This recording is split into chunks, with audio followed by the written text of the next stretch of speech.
ચાલો વિદ્યાર્થી મિત્રો, હવે આપણે પ્રશ્ન નંબર 6 જોઈશું. ગુપ્ત યુગના સંસ્કૃત સાહિત્યનો પરિચય આપો. ગુપ્ત યુગને સંસ્કૃત સાહિત્યનો સુવર્ણ યુગ કહેવામાં આવે છે. વર્ણન કરો.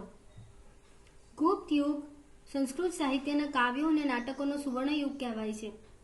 આ સમયમાં મહાકવિ કાલિદાસ, ભવભૂતિ, ભારવી, ભતુરહૈ, બાણભટ્ટ, માઘ વગેરે મહાન સાહિત્યકારો થઈ ગયા. આ બધા સમગ્ર ભારતમાં પ્રખ્યાત છે.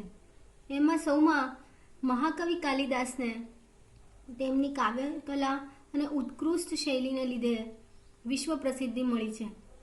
તેમણે અભિજ્ઞાન શાકુંતલમ, કુમાર સંભવ, રઘુવંશ, મેઘદૂત, ઋતુસંહાર નામની 2 મૂળ કૃતિઓ રચી છે. આ સમયની અન્ય પ્રસિદ્ધ કૃતિઓમાં બાણભટ્ટ રચિત હર્ષચરિત અને કાદંબરી, ભવભૂતિ રચિત ઉત્તરરામચરિત્ર,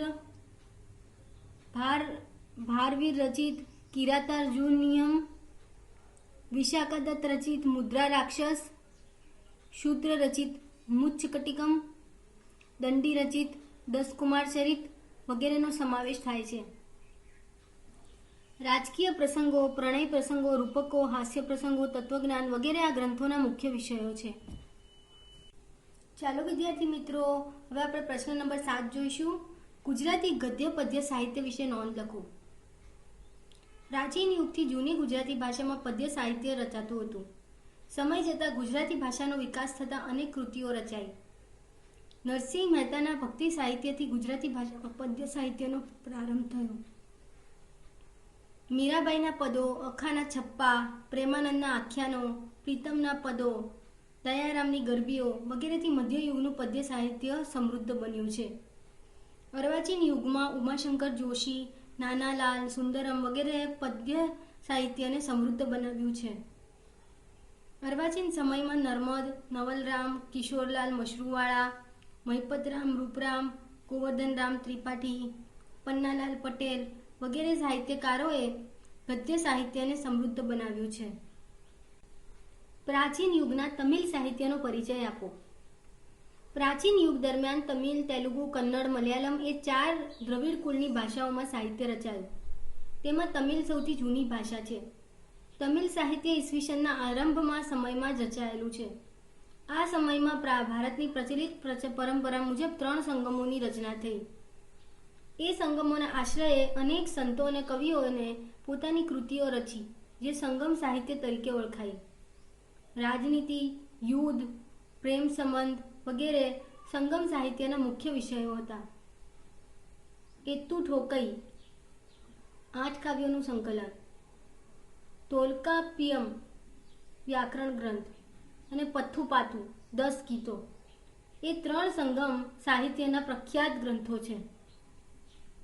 કવિ તિરુવલ્લુવરે કુરલ નામના પ્રખ્યાત કાવ્ય સંગ્રહની રચના કરી હતી. તેમાં જીવનના અનેક પાસાઓનું વિવેચન કરવામાં આવ્યું છે. શિલ્પતિકારમ અને મણિમેખલાઈ પ્રારંભિક તમિલ સાહિત્યના પ્રખ્યાત ગ્રંથો છે. ચાલો વિદ્યાર્થી મિત્રો, હવે આપણે પ્રશ્ન નંબર 9 જોઈશું.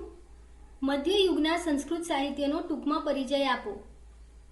મધ્યયુગની શરૂઆતમાં કાશ્મીરમાં સોમદેવે કથાસરિત સાગર અને કલ્હણે રાજતરંગિણી નામના મહાન ગ્રંથો રચ્યા.